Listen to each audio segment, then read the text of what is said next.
Okay, let's move on. We should probably talk about RNG and T1 Yeah. just a little bit. Which one do you want to start with? I mean, with T1, first of all, like, this is the obvious team that definitely isn't just trying their hardest in every game and going with that best possible draft and trying to get every draft advantage. Like, they're clearly not. And then on top of that, in the games, like, mate, you can just see from the way they play, they know they are going to win every single one of these games. It's ridiculous. Like, mate, Kerrier just does whatever he wants in these games, as far as I can tell you. Because they can't stop him. They just shit all over everyone.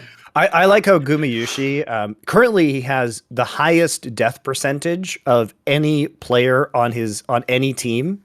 At this and it doesn't even matter. It doesn't even matter. It's a fucking ADC. Korean ADC. It doesn't even matter. He's just dying all over the place. Exactly. He's died 31% of his team's death. Farfetch, which people have been very critical of for his Nautilus play, is inting play. So remember that guy who ints a lot? Now, true, Farfetch has 48 deaths compared to Gumayushi's 14, but the fact that 14 deaths is almost a third of T1's total deaths, and Gumayusi has been doing Gumayusi things. He's a cocky player, but what you saying is, dude, he plays like melee range Jhin. He will literally like face check brushes with Jhin and just fucking die. He's playing like an absolute moron. So what you're saying is Gumayusi is inting, but it's not that far-fetched. It's not that. It's not as much as far-fetched by percentage. By objective quantity. It's still about a third. It's still wild you've done it many times, isn't it? I know. Because remember, like, there's a world where a Korean ADC could go deathless in a fucking group like this, couldn't they, if they really wanted to? You know? He's like reverse Ruler. It's very funny to like watch the difference between these players, because Ruler, if he was here, would still just be like the very technical, buttoned up, I will maintain my range and maintain my distance, meanwhile Gumayusi just like walking into a bush with Jhin. It's fucking hilarious. But now, there's an off chance, you always have to say it, there's an off chance that he is just playing like shit. But I think if I had to guess whether he's going to tighten it up against good opponents, I would say yes. Yes, he is. The other thing that's very important to note about T1 overall is that Faker, we noted this last year when he hit Worlds, was playing a very low economy style of mid lane. He's still playing a very low economy style of mid lane. Understandably, his other laners are fucking sick if people haven't seen, Yeah, I mean, he doesn't have to. And what's surprising about T1 is the level of balance on this team. Yes. Like, Owner is doing a large proportion of this team's damage. Now, granted, his champions have been Wukong, Vi, Kindred, and Graves. So these are kind of high damage champions, especially in the early game. You're going to see a lot of damage coming out of the jungle. But as a whole, the team's damage percentage are very well balanced. Faker doesn't take, again, just like Worlds last year, he's not taking a bunch of farm after 15 minutes. Those resources are dedicated to other places. He, in fact, is the lowest mid laner in the entire tournament, even lower than Jojo Pyun, who's fourth lowest, but against the actual teams that we'll see in the next stage. He's the absolute lowest. Jojo Pyun is the second lowest amongst teams in the Rumble stage. Faker's only taking 19.9% of the CS after 15 minutes, which is super low compared to who's the top right now. Caps at 22.5%. So you really see how how it's being allocated in terms of resources. He's doing the second lowest damage. So him and Jojo Pyun are the bottom two among the Rumble stage teams. So he's playing a more supportive role. He is enabling his jungler. He is enabling his side lanes. This is the style in which he plays. Now, part of this too is you should fucking be impressed with Caps, because Caps is doing a whole lot in these games, and he is absolutely the biggest carry on G2 at the moment. But it's you really see T1's flexibility, and Faker can, I think, pick up the slack, especially if he's playing champions like LeBlanc in these games, but he doesn't have to, because they're so good at adapting the situation to who carries this game, which makes them really, really dangerous. And you can contrast that with... Also, think about this, Monty. That also means that they could even play against Xiaohu and Caps, and even if those players get ahead, it might not even matter. Faker's essentially already playing the style that neutralizes that. Yep.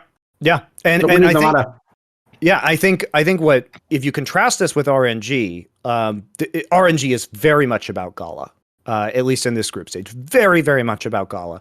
Gala, among all players in Rumble stage, has the highest damage percentage at 28.5. He's also, he's taking up an absolute monstrous amount of damage for this team. And that's with him also, he hasn't had the greatest laning phase. It's been more aggressive, which has been good to see, but they've been against worse teams. So I guess the highlight for RNG as well, in the LPL playoffs, RNG kind of stumbled in the early game and like came alive later in the team fights.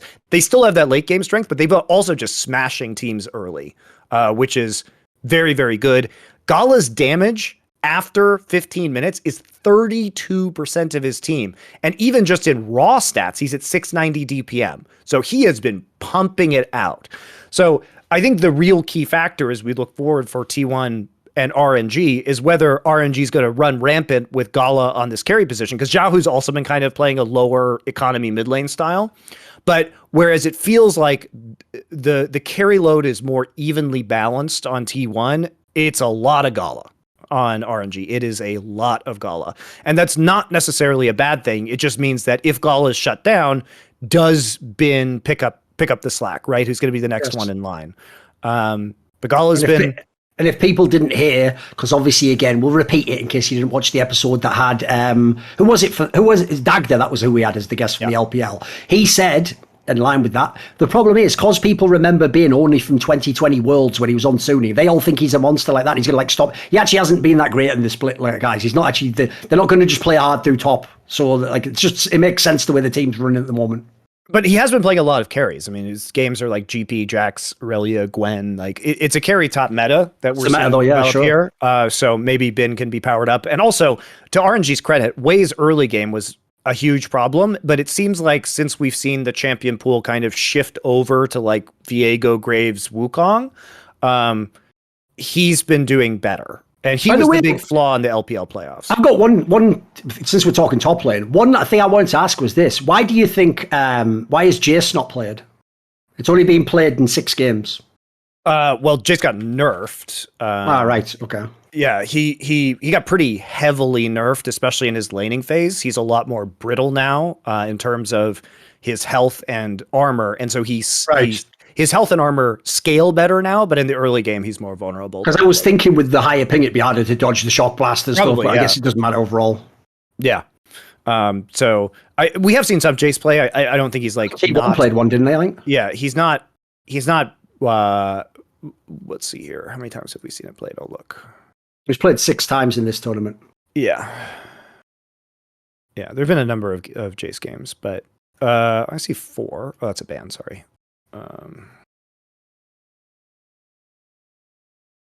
Trying to look. Hold on right now.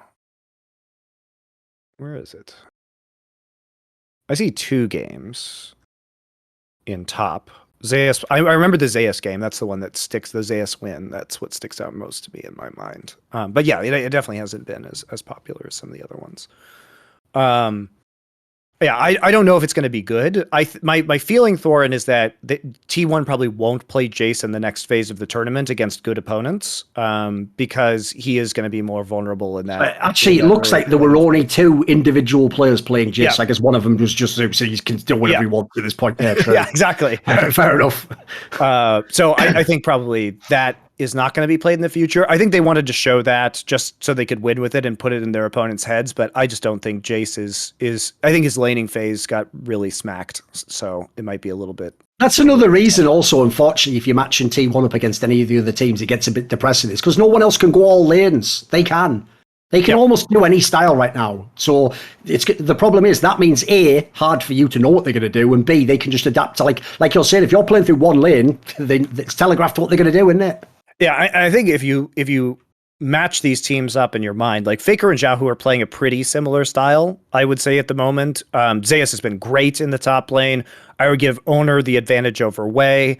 I think you'd give Gala the advantage over Gumayushi based on the games we've seen at MSI, but also with the caveat that Gumayushi has obviously been playing badly, I assume due to apathy, but it's possible he's just playing badly. Keria, probably you give the advantage over to T1 at support.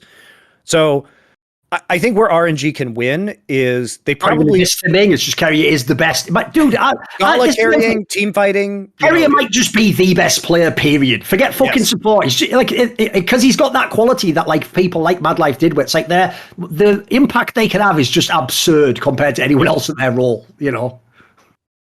Yeah. Yeah. I think that is a really, I think that T1 probably has an advantage just based on the flexibility, but there are certainly cases where Gala pops off. There's certainly cases where RNG gets to display their great team fighting. T1 is not immune to making mistakes around objective, particularly Baron and like Herald fights, I would say with T1. They're not immune to making those mistakes. Gumish is not immune to randomly inting. So there are circumstances, I think, where RNG can take the crown at MSI, but I would also, again, point to the fact that I think T1 has a more balanced squad and has more ways of winning a game than RNG does. Want to see more cool, funny, interesting clips based on topics from my content? Well, subscribe to this channel then, or, be a pleb and don't.